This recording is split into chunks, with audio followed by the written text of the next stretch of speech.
அமெரிக்காவுக்கும் இஸ்ரேலுக்கும் ஏற்பட்ட கடும் மோதலின் விளைவாக அமெரிக்க அதிபர் உடனடியாக போரை லெபனானில் நிறுத்த வேண்டும் என எச்சரிக்கை ஓரளவுக்கு பலன்.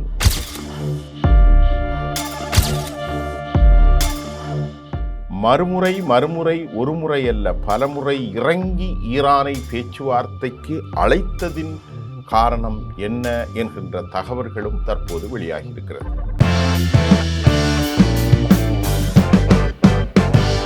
நேயர்கள் அனைவரையும் சர்வதேச பகுப்பாய்வுக்காக நான் சுஃபியான். இன்றைக்கு நாம் காலை அமர்ந்திருக்கிறோம். இன்றைக்கு ஞாயிற்றுக்கிழமை காலை 21ஆம் தேதி இன்று காலை நாம் அமர்ந்திருக்கிறோம். சர்வதேச செய்திகளில் ரொம்ப முக்கியமாக நான் உங்களுக்கு தரப்போகிறது, இன்றைக்கு இந்த பீஸ் டாக் சுவிஸில் நடக்கப் போகிறதா, அதனால் ஏற்படுகிற சாதக பாதகங்களையும் அமெரிக்காவுக்கும் இஸ்ரேலுக்கும் ஏற்பட்ட கடும் மோதலின் விளைவாக கடும்போக்கான வார்த்தைகள் வெடித்து ரணகளமாக இஸ்ரேலில் ஆரம்பித்திருக்கிற ஒரு தாக்கத்தையும் அமெரிக்க அதிபருடைய அடுத்த கட்ட நடவடிக்கைகளையும் ஈரானுடைய தொடர்போக்கையும் நாம் பேச வேண்டும். இந்த போரில்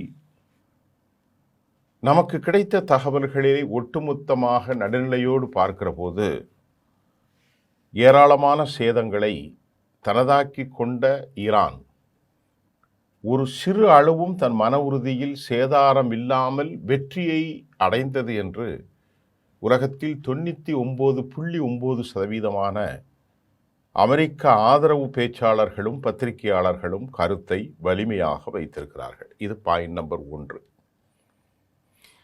இதில் உண்மை இருப்பதா என்பதை கொஞ்சம் பரிசீலித்து பார்க்கின்ற போது 13,000 நிலைகளில் தாங்கள் தாக்கியதாக அமெரிக்கா கூறிக்கொண்டிருந்த போதும் எந்த தாக்குதலுக்கும் எந்த உயிரிழப்புக்கும் அஞ்சாத ஈரானின் இந்த மகத்தான வெற்றி உலக வரலாற்றில் பலருக்கு இதை பாடமாக கற்பித்திருக்கிறது மட்டுமல்ல, துணிச்சலான இந்த தொழில்நுட்ப அறிவை பெற்றது எப்படி ஈரான், அமெரிக்காவை ஆடிப்போக செய்தது எவ்வாறு, தொடர்ந்து உலக சக்கரவர்த்தி வல்லரசன தன்னை அடையாளப்படுத்தி கொண்ட அமெரிக்கா மறுமுறை ஒருமுறை அல்ல பலமுறை இறங்கி ஈரானை பேச்சுவார்த்தைக்கு அழைத்ததின் காரணம் என்ன என்கின்ற தகவல்களும் தற்போது வெளியாகியிருக்கிறது.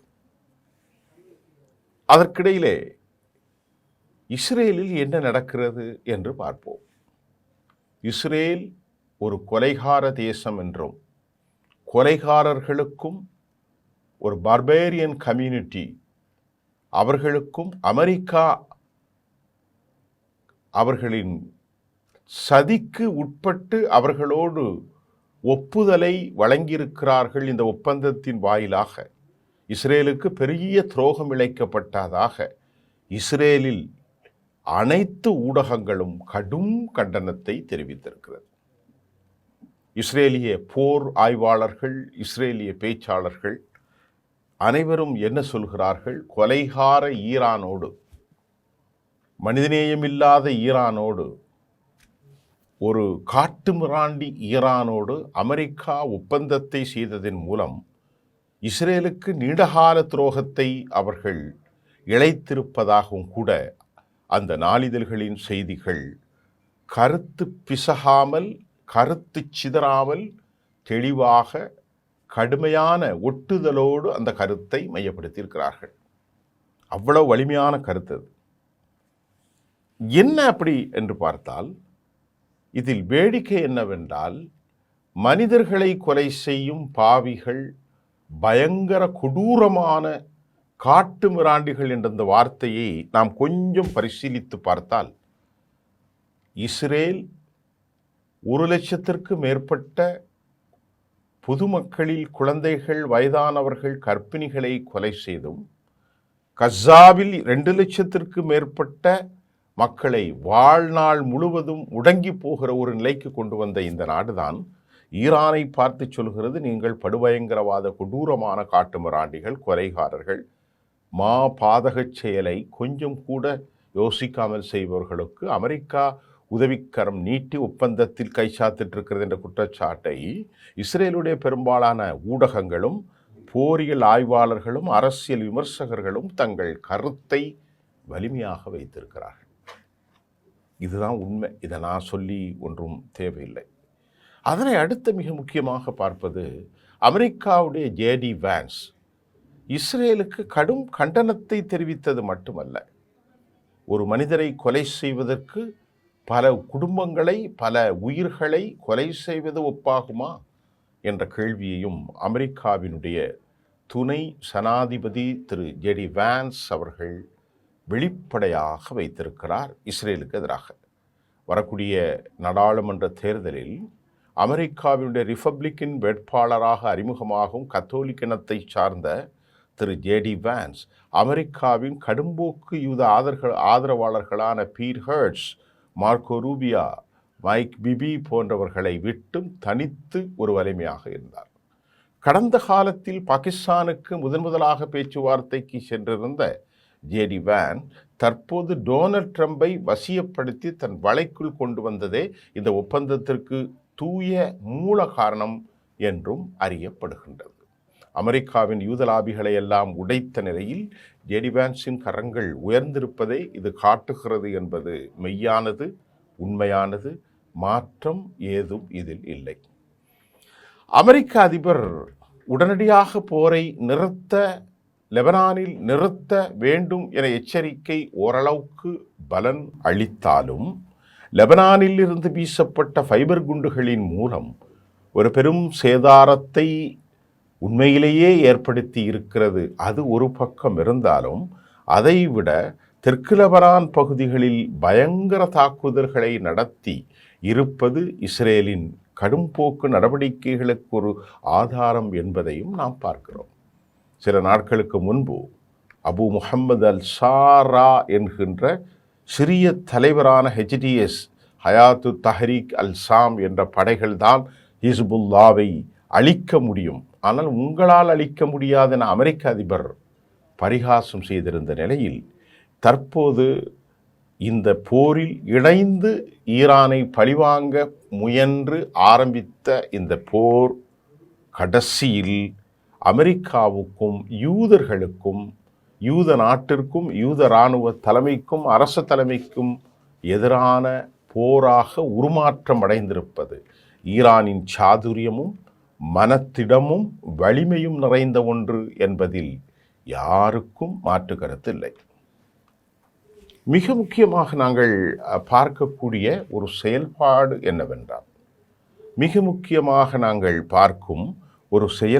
என்னவென்றால், ஈரானிய இராணுவ தலைமை அவர்கள் வகுத்த துல்லியமான அறிவுசார் மனோத்திடம் நிறைந்த இந்த முயற்சிதான் இந்த வெற்றிக்கு காரணம். இழப்புகளை சந்தித்தார்கள், இலக்குகளை உடையவில்லை. அவர்களுடைய உடல்கள் சிதைந்தது, ஆனால் உள்ளம் சிதையவில்லை. பசி வாட்டியது, இருந்தாலும் அவர்கள் தண்ணீரை குடித்தாகினும் தங்களை காத்து கொண்டார்கள். இப்படி பல முனைகளில் உலகத்தில் கடைசியாக ஒரு சொற்சொடல் வந்தது, கன்க்ளூஷன். இவர்களின் மனதிடத்தை உடைப்பதற்கு எந்த சக்தியாலும் எந்த அணுகுண்டாலும் முடியாது என்பதை உணர்ந்து கொண்ட அமெரிக்கா சமாதான தூதை அவர்களே முன்னெடுத்தார்கள். இந்த சமாதான தூதிற்கு மிக முக்கியமாக அமெரிக்காவுக்கு செயல்பட்ட அசீம் முனீர், ஷானவாஸ் போன்றவர்கள் அமெரிக்காவினுடைய நீண்டகால நண்பர்களாகவும் உலகின் ஒரு வரலாற்று சிறப்புமிக்க சமாதான தூதை நிறைவேற்றி முடித்தார்கள் என நொபெல் பரிசு கூட பகிர்ந்தளிக்கும் அதிக வாய்ப்பிருப்பதையும் நாம் இங்கே சுட்டிக்காட்ட வேண்டும். வறுமையில் நிலைத்திருந்த பாகிஸ்தான் இதன் மூலம் அரபுகளின் சொர்க்க பூமிக்குள் தங்கள் கால்களை ஆழமாக பதிக்கும். வறுமையில் நிலைத்திருந்த பாகிஸ்தான் அமெரிக்கா, ஐரோப்பிய நாடுகளிடத்திலிருந்து பல உதவிகளை பெறும். இப்படிப்பட்ட ஒரு வரலாற்று சிறப்பை பாகிஸ்தானுடைய இராணுவ தளபதி அசீம் முனீர் மற்றும் சர்ஃபாஸ் நவாஸ் செய்திருக்கிறார்கள். அமெரிக்க ராஜதந்திரிகளுக்கு மட்டும்தான் வெள்ளை மாளிகையில் விருந்துபச்சாரம் நடக்கும். ஆனால் தற்போது மாறாக இராணுவ தளபதி அசீம் முனீர் அங்கே ஒரு உயர்ந்த விருந்துக்கு அழைக்கப்பட்டார். இது ஒரு மிக முக்கியம் கவனிக்க வேண்டும். தற்போது சுவிட்சர்லாந்தை நோக்கி இந்த சமாதானத்தை முடித்து விட வேண்டும் என்று அவர் பயணித்திருக்கிறார். அமெரிக்க தலைவர்களும் கூட சென்று கொண்டிருக்கும் ஒரு நிலை காணப்படுகின்றது. ஆனால் உண்மையில் இது நடைபெற்று விடக்கூடாது என்பதில் இஸ்ரேல் கடுமையான ஒரு முஸ்திபுகளை எடுக்கிறார்கள். முயன்ற அளவிற்கு அவர்கள் கடுமையாகவும் பாடுபடுகிறார்கள். தற்போதைய நிலையில் இஸ்ரேல் எந்த வழிவகை செய்வினும் ஈரானுக்கு சகாயம் செய்யக்கூடிய, பணத்தை ஈட்டித் தரக்கூடிய, ஆயுதங்களை தொடர்ந்து தரக்கூடிய, சர்வதேச அந்தஸ்தை பெற்றுத்தரக்கூடிய இந்த சமாதானம் உருவானால் நீண்டகாலம் தமக்கு ஒரு பெரும் இடைஞ்சல் மத்திய கிழக்கில் உருவாகும் என்றும், அகண்ட இஸ்ரேல் களவுகளும் பிப்லிக்கலில் வாயிலாக கடவுளின் சமூகம் இனி வேறெங்கும் கால் பதிக்க முடியாத அளவிற்கு ஈரான் தம்மை வலுப்படுத்தி கொள்வதன் மூலம் நிரந்தர எதிரியாக ஈரானுடைய பிராக்சிகள் மத்திய கிழக்கில் உருவாகுவார்கள் என்பதை நன்கு உணர்ந்த காரணத்தினால் இதன் மூலம் நிலையான, நீண்ட, முற்றுப்பெறாத ஒரு போரை ஆரம்பிக்க வேண்டும் என்பதில் பெஞ்சமின் நெத்தானியாகு மட்டுமல்ல, ஈரானுக்கு எதிரான இஸ்ரேலிய துவேஷ கடும்போக்கு கொண்ட பென் கவீர், நிதி அமைச்சர் பெசலில் ஸ்மோட்ரிச், இஸ்ரேல் கர்ட்ஸ் போன்ற அமைச்சரவையும் துணை அரச அதிபர்களாக இருக்கும் இவர்களுடன் கூட்டு நடவடிக்கை உலகத்தை சுருங்கச் செய்திருக்கிறது. இவர்களின் அந்த பார்க்கும் பார்வையின் அளவை யூரோப்பிய யூனியனின் பல நாடுகளில் வெறுப்பிற்கு உள்ளாகி இருக்கிறார்கள். அமெரிக்கர்களின் வெறுப்புக்கு உள்ளாகி இருக்கிறார்கள். ஆசிய நாடுகளின் வெறுப்புக்கு உள்ளாக இருக்கிறார்கள். இது உலக வரலாற்றில் நாஜிக்களின் போது எப்படி இவர்கள் அல்லோகலப்பட்டார்களோ அதற்கு பின்பு இவர்களின் மீது ஏற்பட்ட அந்த பரிதாப உணர்வு தற்போது மங்கி போகக்கூடிய அளவிற்கு படுமோசமான ஒரு செயல்பாட்டை இஸ்ரேல் செய்து கொண்டிருக்கிறது. அமெரிக்க அதிபருடைய அந்த பேச்சு, நாங்கள் முயலவில்லை என்றால் உங்களை யாரும் சீண்டி இருக்க மாட்டார்கள். இஸ்ரேலுக்கு எச்சரிக்கை செய்த அமெரிக்க அதிபர், நாம் தடுக்கவில்லை என்றால் இஸ்ரேல் என்ற நாடு வரைபடத்தில் இருக்காமல் ஈரான் ஆக்கியிருக்கும் நமது கருணையினாலும் சமாதானத்தாலும் ஆயுதங்களாலும் உங்களை தாக்குவதை நாம் நிறுத்தியிருக்கிறோம் என்ற சொல் பொருள்பட அவர் கடும் எச்சரிக்கை செய்ததையும் கூட தற்போது நான் இத்தருணத்தில் உங்களுக்கு சுட்டிக்காட்ட விரும்புகிறேன்.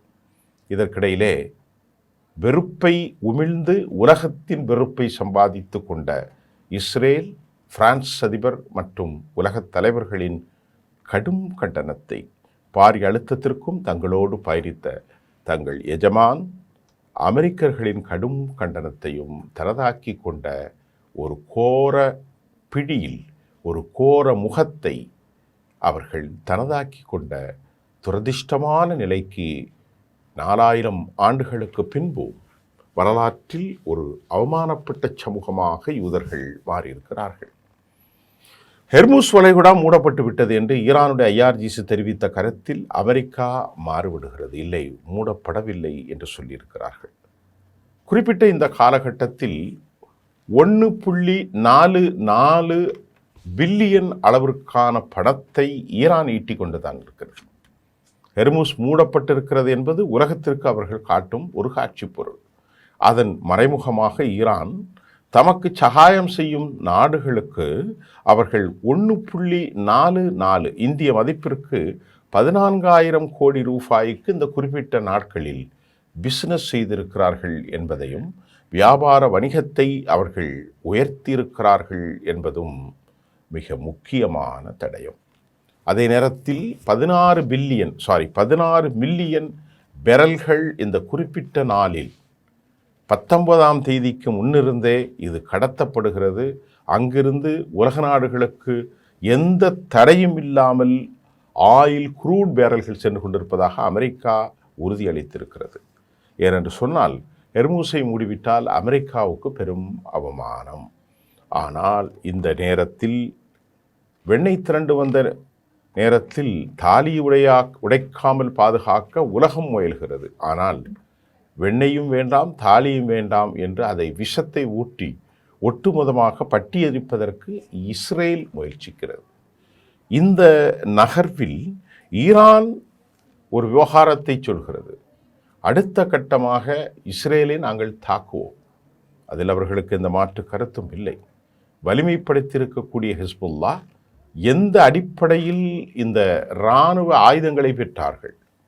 ஒரு வருஷத்திற்கு 2 ஆண்டுகள் அமைதியாக மௌனமாக ஹசன் நஸ்ருல்லா பாத் சுக்கூர், அலி கராரி போன்ற தேசிய ஹிஸ்புல்லா தலைவர்கள் படுகொலைக்கு பின்பும் மௌனம் காத்தவர்கள் ஆயுதங்களை எப்படி குவித்தார்கள்? ஃபைபர் நெட்வொர்க்கின் மூலம் எந்த மாதிரியான ஆயுதங்களை அவர்கள் தரித்தார்கள் என்ற கேள்விக்கு விடை தெரியவில்லை. இப்பொழுது அமெரிக்கா அதிபர்களில் அதிகம் வரலாற்றில் பேசப்பட்ட டொனால்ட் ட்ரம்ப் தன் 80 வயதை கடந்திருக்கிறார். அவருக்கு 31 மாதங்கள் மட்டுமே எஞ்சியிருக்கிற இந்த களச்சூழலில் வரலாற்றில் ஒரு கருப்பு வரலாற்றை அவர் படைத்துவிடக்கூடாது என்பதில் அவர் முக்கியமாக இருக்கிறார். அவருடைய ஆலோசகர்களும் இருக்கிறார்கள். ஆனால் அமெரிக்கர்கள் ஒரு உண்மையை நன்குணர்ந்திருக்கிறார்கள். காரணம், அமெரிக்கா இந்த போரை இனி நீட்டித்தால் அவர்கள் நாள் ஒன்றுக்கு 2 பில்லியன் குறைந்தபட்சமாக இழப்பீடு, அதாவது இந்திய மதிப்புக்கு 20,000 கோடி ரூபாய் என்கின்ற அளவிற்கு அவர்கள் இழந்து கொண்டே இருப்பார்கள். அது மட்டுமல்ல, சர்வதேசத்தின் அழுத்தம். மூன்றாவதாக, அமெரிக்க நாட்டில் ஏற்பட்டிருக்கக்கூடிய டொமஸ்டிக்ஸ் டிசென்ட், கருத்து மாற்றமும் மக்கள் கிளர்ச்சிகளும் ஏற்பட வாய்ப்பு. காரணம், அமெரிக்காவினுடைய ரெசஷன், அதே சமயம் இன்ஃப்ளேஷன்.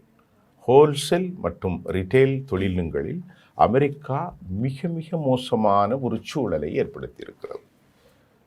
இந்த நிலையில் பென்டகனுடைய அறிவுரை, அமெரிக்காவினுடைய செனட்ஸ் மற்றும் காங்கிரஸினுடைய வேண்டுதல், மாறுபட்ட கருத்துக்கள் மட்டுமல்ல, அமெரிக்காவின் அறிவுசார் இன்டெலிஜென்ஸ் என்று சொல்லக்கூடிய அந்த பக்கத்தில் வழங்கப்பட்ட செவ்வியில் இரகசிய ஆலோசனையின் பால் ஈரானோடு இறங்கி போவதே அவர்களின் இறுதி முடிவு.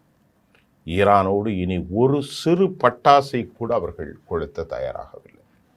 காரணம் என்னவென்றால், சர்வதேச அமெரிக்காவிலிருந்து என்னோடு பேசிய மிக முக்கியமான நபர், அவர் சொல்கிறார், மிக முக்கியமாக நன்கு உணர்ந்து கொண்ட அமெரிக்கா இந்த சமாதானத்திற்கு வந்த காரணம், எந்த துயரங்களையும் தாங்கும் மன வலிமையும் உடல் ஆற்றலும் தன்னம்பிக்கையும் கொண்ட ஈரானியர்களை இனி எத்தனை யுகத்திலும் அழித்துவிட முடியாது என உறுதியான நம்பிக்கை மட்டுமல்ல, உளவியல் சார்ந்த அவர்களின் தாக்கமும், நன்கு டொனால்ட் ட்ரம்பை படித்திருக்கிற அந்த அவர்களின் அறிவுபூர்வமான நகர்த்தலும் வெற்றிக்கு காரணம் என்ற செய்தியும் உலகம் தற்போது சொல்லிக் கொண்டிருக்கிறது.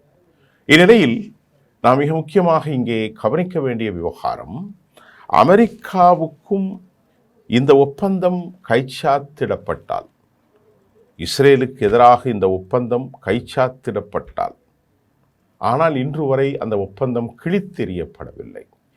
MOU என்று சொல்லக்கூடிய மெமரண்டம் ஆஃப், அந்த மெமரண்டத்தில் அவர்கள் அண்டர்ஸ்டாண்டிங் புரிந்திருப்பது, மெமரண்டம் ஆஃப் அண்டர்ஸ்டாண்டிங், அதன் மூலமாக வரும் நாட்கள் அமெரிக்காவுக்கும் யூதர்களுக்கும் இருந்த நட்பு தடைபெறலாம் அல்லது கட்டமைப்புக்கு உட்படுத்தலாம். முழுமையாக விட்டு போகாவிட்டாலும் கூட அரபு நாடுகளில் தனது பெட்ரோகெமிக்கல் வலிமையை நிலைப்படுத்தி கொள்ளவும், குறிப்பாக ஈரானோடு ராஜ்ய ரீதியான நட்புகளையும் தொழில்நுட்ப சகாயங்களையும் பகிர்ந்து கொள்ள முடிவுக்கு அமெரிக்கா வரலாம். இது இன்எவிட்டபிள், தவிர்க்க முடியாத ஒரு காலச்சூழல் என உலக நாடுகளின் சில முக்கிய குறிப்புகளையும் நான் உங்களுக்கு சொல்கிறேன். காரணம், வளம் ஈரானிடத்தில் இருக்கிறது, பலம் ஈரானிடத்தில் இருக்கிறது, ஆற்றல் ஈரானிடத்தில் இருக்கிறது, அறிவு, சமயோஜித புத்தி, போர்க்கள தந்திரம், இதை அமெரிக்கா நன்கு பயன்படுத்தி கொள்ளும் என்றும் சொல்லப்படுகிறது. குறிப்பாக ஒரு செய்தியில் அமெரிக்காவில் 100 போயிங் விமானங்களை வாங்கலாம் ஈரான் மூலமாக. உடைக்கப்பட்ட தடைகளின் மூலம் அமெரிக்காவுக்கும் ஈரானுக்கும் இடையே வரும் நாட்களில் ஒரு ராஜதந்திர நட்பு பலப்படலாம் என்றும் கூறப்படுகின்றது. இதை அமெரிக்கா ஏற்றுக்கொள்ளும் மனநிலையில்தான் இருக்கிறது. ஈரானுடைய முஜிதபா கமேனி போன்றவர்கள் களச்சூழலையே யோசித்து இந்த முடிவுகளை மாற்றலாம் என்றும் செய்திகள் வந்திருக்கிறது. ஆக்சியோஸினுடைய செய்தியில் நேற்று நமக்கு கிடைத்த செய்தியின் அடிப்படையில் அமெரிக்கா டொனால்ட் ட்ரம்ப் அவர்கள் ஈரான் தலைவர்களோடு போனில் களமாடினார், உறவாடினார் என்று சொல்லக்கூடிய அளவிற்கு நிலைமை மாறியிருக்கிறது.